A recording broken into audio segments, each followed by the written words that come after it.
तो इस कोलू बेल की पद्धति से ये देखिए, ये हमारे कोलू के बेल चल रहा है और ये अंडरग्राउंड जाके हमारी अंदर का ये मशीनें चल रही हैं और एक बार में 2 मशीनें चल पाती हैं।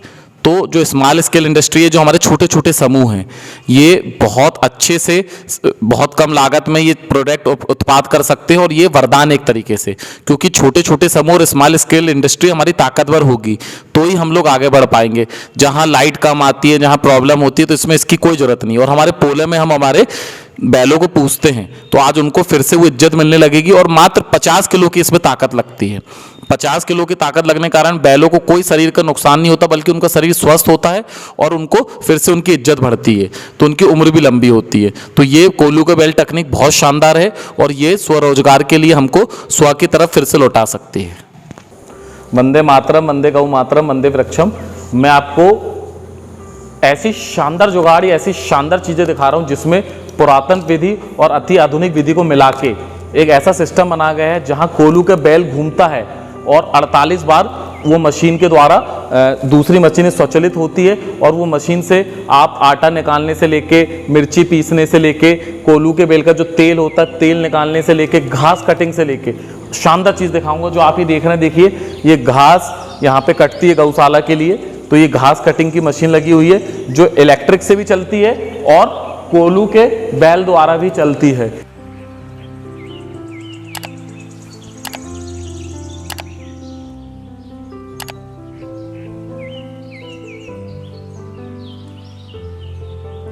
यहां पे आप देखिए कि ये जो आपको मशीनें दिख रही है, इसमें कोलू के बेल का तेल भी निकलता है, मिर्ची की पिसाई भी होती है, इसके अलावा आपके क्या कहते हैं, यहाँ पे सेवइयाँ भी बनती है, मसाले भी पिसते हैं। तो इसकी संक्षेप जानकारी हमें एक ऐसा युवा देंगे जो इलेक्ट्रिक इंजीनियर है और अभी ब्रिटेन में डॉक्टरी का काम कर रहे हैं। तो मैं नमस्कार करना चाहूँगा अंकित भाई से। अंकित भाई जी, थोड़ा अपना परिचय दीजिए। नमस्कार, मैं अंकित काड़े और पिछले 3 वर्षों से मैं यहाँ गो विज्ञान अनुसंधान केंद्र देवलापर में सेवा के रूप में काम कर रहा हूँ। तो आज हम देखेंगे, अभी सब बोलते हैं कि गाय गाय गाय गाय का ही उपयोग सबको पता है, गाय के महत्व सबको पता है, लेकिन अभी हम बैलों का भी उपयोग देखेंगे यहाँ पे, क्योंकि किसान के पास बैल भी होता है और गोवंश में बैल भी आता है। तो हमने पीछे एक ऐसी व्यवस्था की है जहाँ पे बैल घूमेगा। बैल जिसको हम पहले पुरानी पद्धति, जिसको घानी पद्धति बोलते थे, घानी पद्धति से हम तेल निकालते थे, उसी पद्धति से बैल वहाँ पे गोलू का बैल, गोलू का बैल, तो कोलू पद्धति जी। तो उस पद्धति से हम यहाँ पे लगभग 7 से 8 प्रकार की मशीनरी चलाते हैं। तो वहाँ पे जब एक बार बैल घूमता है तो इधर हमारे 251 चक्कर होते हैं। मतलब इसका जो आरपीएम है 251 का आरपीएम है इसका। यहाँ पे हमने पुल्ली का मतलब गियर का मदद से, तो ये मतलब वो एक बार करेगा तो कितनी बार, 48 बार घूमेगा कहते हैं 251। तो यहाँ पे पीछे हम अभी आपको दिखाएंगे कि कोलू का बैल बना हुआ है, वहां से कोलू का बैल पूरा एक सर्कल लगाएगा तो ये मशीन, ये शॉप 251 बार घूमेंगे और 251 बार घूमेंगे तो आप ये समझ लीजिए कि ये मशीन काम करेगी। हाँ। तो ये इस बेल्ट के द्वारा जुड़ी गई है ना? हाँ, इस बेल्ट के द्वारा हम 2 बैल से एक टाइम पे 2 मशीन चला सकते हैं, क्योंकि वो बैल के ऊपर भी ज़्यादा प्रेशर नहीं आना चाहिए, इसलिए अभी तो फिलहाल हम एक ही चलाते हैं कोई भी। यहाँ पे पुल्ली की मदद से हम आटा चक्की होती है, आटा चक्की, यहाँ पे हम आटा चक्की चला सकते हैं। ये धान थ्रेशर है, उसके मतलब धान थ्रेशर का छोटा मॉडल है, इसको हम बड़े रूप में भी कर सकते हैं। उसके बाद में यहाँ पे घानी का तेल निकलता है, जैसे कि हमने यहाँ पे निकाला शेंगदाने का तेल, मूंगफली जिसको बोलते हैं हम, उसका तेल निकाला। उसके बाद में राई जिसको सरसों बोलते हैं, उसका तेल निकाला। उसके बाद में वो जो है वो मिर्ची पिसाई, वहाँ पे हम मिर्ची पिसाई का जो काम होता है वो यहाँ पे होता है। ये सेवइयाँ मशीन दिख रही है मुझे। यहाँ पे सेवई बनाते हैं हम और इसको कांडक बोलते हैं। यहाँ पे हल्दी वगैरह जो भी कुटाई का काम होता है वो सारे यहाँ पे होता है। तो देखिए, इसमें ये बाहर अभी हम कोलू का बैल लगा हुआ है, ये कोलू का बैल एक राउंड घूमेगा तो इसको इस मशीन के द्वारा जोड़ा गया है और इससे एक बार में, जैसे यहाँ है तो 8-10 मशीन, लेकिन 2 मशीन चल सकती है, क्योंकि 2 मशीन से ज़्यादा चलने पे बैल पे प्रेशर ज़्यादा आएगा। और देखिए, बेल्ट बना ही है काम करने के लिए, क्योंकि उनके अंदर वो शक्ति होती है। तो आप देखिए कि कैसे उनने बैल पद्धति को अति आधुनिक मशीनों से जोड़ के एक ऐसा जुगाड़ बनाया है जो हमारे गौवन संवर्धन के लिए बहुत बड़ी काम है। क्योंकि गाय के अलावा जो हमारे बैल, हमारे जो नंदी महाराज है बहुत दुख में है। तो ये इतनी शानदार टेक्नोलॉजी है, क्योंकि इलेक्ट्रिक इंजीनियर और यहाँ पे कितना दिमाग से उसका उपयोग किया गया है, अपने आप में एक चमत्कार है। और ये मशीन भी चल जाती है इससे। यहाँ पे एक चारा कटिंग मशीन भी है। जी जी। चारा कटिंग मशीन भी इसमें चल जाती है, उसको यहाँ पे सेट कर देखिए ये चारा कटिंग मशीन भी 251 बार एक सर्कल घूमने में ये मशीन काम करती है। कितना पापड़ की भी मशीन है, आपको इससे उपयोग हो जाती है। पानी भी इससे चल जाती है और इलेक्ट्रिक से भी चलती है। ये देखिए यहाँ पे ये पापड़ बनाने की मशीन है, जिसमें देखिए पापड़ के वो बने हुए हैं और ये कोलू के बैल के द्वारा भी बनती है और इस पर डबल फंक्शन दिया है, ये इलेक्ट्रिक से भी डलती है। घास काटने का भी जो आपको यहाँ दिया है, तो ये आपका कोलू के बैल से भी चल सकती है और इलेक्ट्रिक से भी चल सकती है।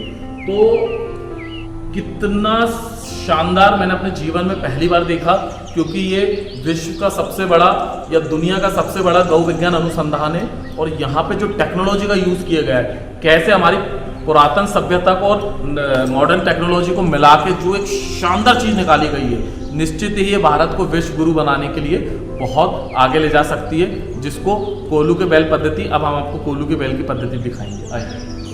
तो कोलू के बैल की पद्धति जो पुराने समय में तेल पेरने से लेके बहुत काम की, हमारे हार्ट को मजबूत करती थी और वो तेल बहुत ज़्यादा अच्छा होता था, क्योंकि उसको एक तरीके से कोल्ड प्रेस ऑयल कहते थे या कोल्ड प्रेस तेल कहते थे, जो गर्म नहीं होता, क्योंकि तेल एक बार गर्म हो जाए तो हमारे शरीर के लिए बहुत नुकसानदेह होता था।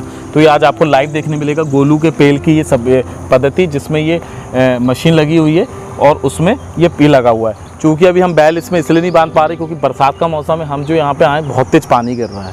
तो हम आपको दुनिया की सबसे बड़ी गौ विज्ञान अनुसंधान में है और 2 मिनट में इसको आपको चला के दिखाएंगे, क्योंकि बैल को ताकत लगती है। हम दोनों मिलकर थोड़ा सा इसको खींचेंगे। ये देखिए, ये ऐसे चलता है और ये जो चक्री आगे घूम रही है, ये आपके उस रूम से कनेक्ट है।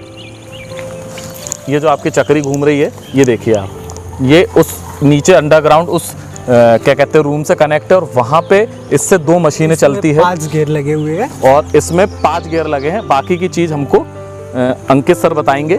सर थोड़ा इसकी संक्षेप और जानकारी दीजिए। तो यहाँ पे हम 2 बैल बांधते हैं। यहाँ पे जू की मदद से 2 बैल रहते हैं, उनके एक रस्सी बांध के इसको हम खींचते हैं। जब यहाँ पे पूरा एक चक्कर होता है, उसका क्लॉकवाइज एक चक्कर होता है, तो हमारे जो अंदर में जो मशीनरीज लगी है वहाँ पे हमारे 251 चक्कर होते हैं। मतलब उसका जो आरपीएम है 251 का। यहाँ पे लगभग 5 गियर बॉक्स लगे हुए हैं। एक सबसे बड़ा वाला जो यहाँ पे लगा है, उसकी मदद में एक छोटा है, वो हमने गियर बॉक्स इसलिए ज़्यादा लगाया क्योंकि हमको आरपीएम ज़्यादा मिलना चाहिए इसलिए, और बैलों के ऊपर भी ज़्यादा लोड नहीं आना चाहिए, इसलिए हमने यहाँ पे 5 गियर लगाए हुए। बहुत बैल आराम से इसको कर लेते हैं। बहुत आराम से कर लेते हैं। मतलब बैलों को एकदम ऐसा लगेगा ही नहीं कि वो कुछ खींच रहा है, सिर्फ उसको चलना ही है। बैल अगर एक जगह बैठे रहे तो सुस्त हो जाए, तो उनको जो ज़्यादा बीमारी होती है, तो एक लिमिटेड उसमें बैल को उपयोग करना चाहिए। जितना वो चलेंगे उतना हस्तपुत रहेंगे और उतना ताकतवर बनेंगे। तो देखिए कितनी शानदार पद्धति। यहाँ से देखिए अंडरग्राउंड गया और ये देखिए आपको सामने ये जो रूम दिख रहा है, और खिड़की से ही देखिए तो आपको ये मशीनें दिख जाएगी। तो कितनी सुंदर, क्योंकि ये दुनिया का सबसे बड़ा गौ विज्ञान अनुसंधान है, तो ये टेक्नोलॉजी यही उपयोग हो सकती है। और ये इतना अच्छा मॉडल है जो गाँव में उपयोग हो सकती है। कितने लोगों को नई रोजी रोटी दे सकती है, कितने लोगों को जहर रहित अच्छा तेल, अच्छे मसाले और बिना कोई लागत के। जहाँ बिजली में ज़्यादा दिक्कत भी होती है वहाँ भी ये बहुत अच्छे से उपयोग हो सकती है, क्योंकि ये नेचुरल है। इसको आप 10 से 8 घंटे स्वचालित कर सकते हो और आपके बैलों का भी संवर्धन हो सकता है, नंदी महाराज का संवर्धन हो सकता है। तो सर इतनी अच्छी टेक्नोलॉजी और आप युवा शक्ति को देख के मेरी आत्मा इतनी खुश हो गई है कि आप इतना अच्छा काम कर रहे हैं, इतने यंग होके देशभक्ति आपके उसमें है और इतने बड़े गौ विज्ञान अनुसंधान में आप सेवा दे रहे हैं। ये अपने आप में एक चमत्कार है और आप जैसे युवा से हमें उम्मीद है कि देश आगे बढ़ेगा। बिल्कुल सर, थैंक यू। धन्यवाद।